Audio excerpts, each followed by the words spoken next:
Question number 21. Okay. An object hangs from a light string and moves in a horizontal circle of radius r. Okay. So this is the radius r. It's already given here. The string makes an angle theta with the vertical. The angular speed of the omega object is omega, which means what? This is my omega. It's given. Okay. What is tan theta? What is the angle theta? See, note the options here. All the options here are related to force. See, because G is here, G is here, G is here, G is here, right? So which means now somewhere this should be a ratio of forces. Why ratio? Because you know tan theta is a number. It doesn't have any units.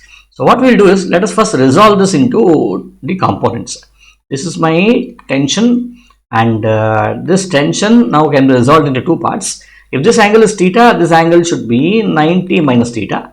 So along this direction it should be, so this angle is theta, this angle is theta. So therefore this tension, this is along this direction, it is t cos theta, and along this direction this should be t sin theta, right? So therefore now we have, let us write down the FBD. So mg is acting over here, mg is acting here. So since it's in a horizontal plane, so t cos theta, upside force should be equal to downside force, t cos theta equal to mg, and this side is an unbalanced, or this side is nothing but your centripetal force.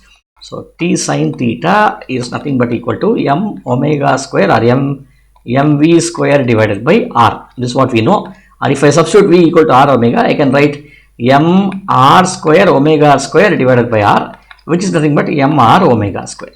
Okay. Now what we will do is, we need tan theta. Look at this equation. We will divide one by the other to eliminate t. So when I do this, I get, let us say, t sin theta divided by t cos theta is equal to m r omega square divided by mg, right? M goes away, tt goes away.